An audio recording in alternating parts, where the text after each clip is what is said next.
I have a cool tactic combination variation to show you guys from a recent online tournament I played.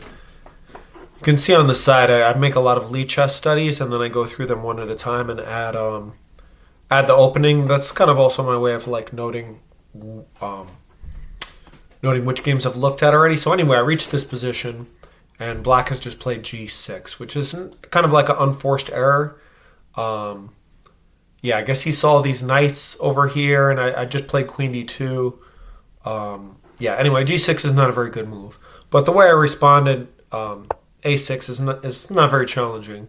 I mean, it's not a bad move. I ended up winning this game later. It stops knight attacking my bishop, and yeah, it's all right. But what I had instead was much, much better. So if you want to pause and have a look. Okay. If you wanted to pause, by the way, they always say in videos, pause and have a look, and I usually try to do that. But sometimes it's nice to just kind of sit back and enjoy some entertainment, some chess entertainment.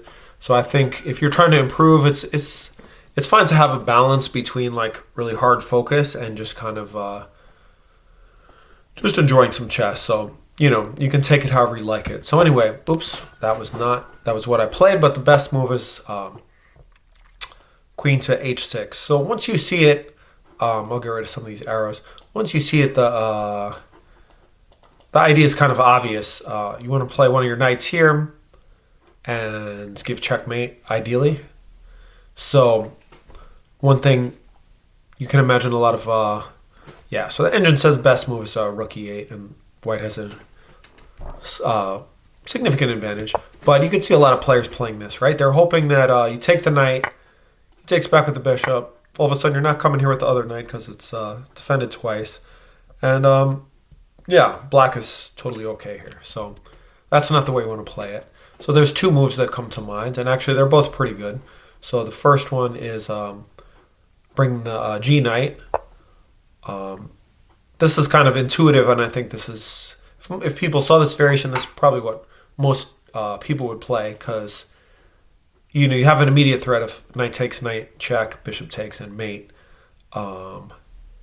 So yeah, and this variation is also good. We could go over that after, but the main variation, I mean, the really cool line is knight from E to G5. So again, this is less intuitive because how are you gonna? Okay, you're threatening this pawn, but how are you gonna get rid of this knight? And yeah, so what would you do as black here? Yeah, rook e8 comes to mind, but that's already losing in a similar way to what we'll see in the game. So I feel like the engine's top move, and I feel like also what most people would play is bishop takes knight. So I mean, this looks pretty good, right? If you take with a pawn, your pawns are ruined, and black will just play like rook e8 and then bishop f8, winning the queen. So yeah, what are you going to do? And if you take with the knight, this also doesn't look very good. Yeah, again, white will play rook e8, bishop f8, hit the queen, and yeah, where's the attack? Yeah, if anything, black's better here. So the crazy line, I'll give you a sec if you want to have a look. Okay. Boom. This is just like, yeah, I don't know. Even if I was in a 2-hour game, I don't know if I would have seen this. But the cool thing is, after watching this video, seeing this theme, maybe I would see it. So once you see the move, hopefully the ideas become clear to you. So the first idea is, okay, say black is like terrified and he doesn't know what to do. He's like, well, I'm a bit afraid to take the rook, so let me just get out of town with the knight, and now I'm a piece up. Well, not exactly. I mean, you are going to be a piece up and in exchange, but the problem is you're getting mated. Yeah. So that's no good. So yeah, why not just take? Well, problem is hitting the queen, threatening mate. And there's no defense that doesn't lose the queen. Here, defending against the mate, just take the queen. And yeah. And actually black is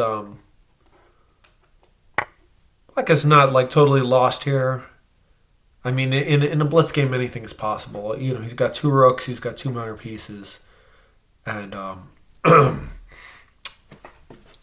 he's down a pawn, but this pawn is doubled. Anyway, anything can happen in a blitz game, but obviously you'd rather be white here. So that's the cool line I had to show you because, yeah, it's just such a good line. I actually recorded this video once already, but I actually made some mistakes right off the bat. But one thing I'll show you if white plays the more intuitive move here. And also, I'll show you one way that white can go wrong. So this move is basically almost as good. It's just not quite as flashy as the other line. So here, obviously, white has a threat to take the knight. So black hands is forced.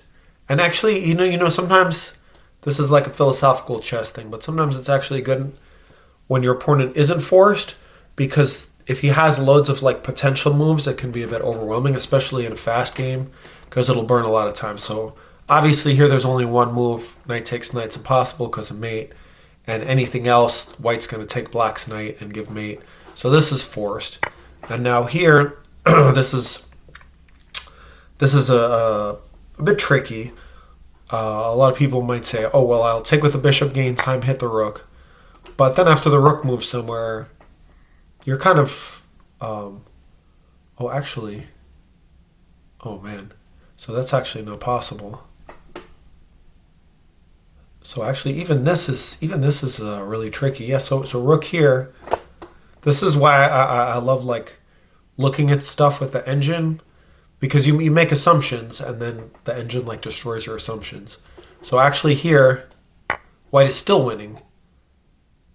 And the idea, wow, this is cool. The idea keeps coming up over and over and over again. The idea is after here, you got similar to the other variation. And if black takes this way, well, now you're coming in and mating. But why does this idea not work anymore? Oh, it still does work.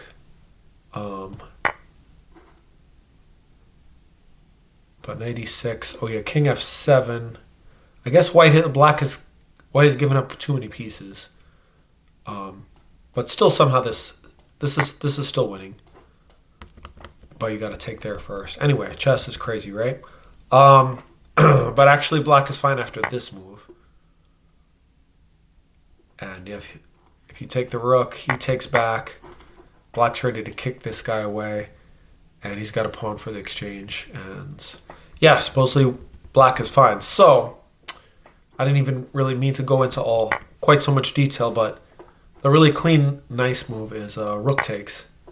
Now, you would think maybe the idea is to come over here and overwhelm the h-pawn, but that's actually wrong.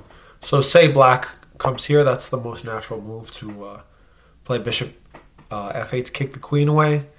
And if you try to go here, thinking, oh, I'm going to play knight takes, and then if he takes back, he's getting mate. If he doesn't, I'm going to take him, and then give some kind of mate. Actually, boom, for black, yeah, you're just losing your queen. You're just losing.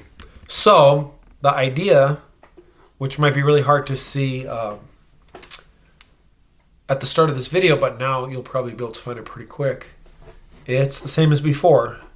Here, here, here, and oh, actually, no, wrong again. Here, wrong again. It's crazy. All these nuances. If takes, now you can't take here. You just lose. Amazing. So, but now you got another idea. You come in now that the f pawn's been deflected. This is actually totally winning. And if bishop f8, you actually mate with the knight. So cool, so much nuance, and this is why I kind of hate like playing 3-minute chess, even like 5-0, even 10-0. I mean, I kind of like it. I'm addicted to it. It's fun. It's nice to find tactics fast, and you can get a lot of games that you can then go over like this. But yeah, if you go over even of title players, if you look at their 3-0 games, there's so many tactical opportunities they missed. But yeah, so this move is horrible, and taking is good. But after this, you have to sack the bishop instead. And then say after they take, he tries to do the same thing, kick your queen out. So now it looks a little bit bad, right? Because your rook is hit and your queen is hit.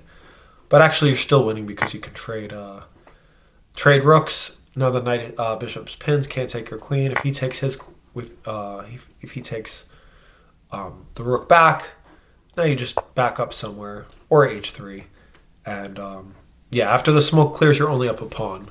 So that's why the other line is better. But anyway, chess is cool in it. Thanks for watching, and enjoy yourself.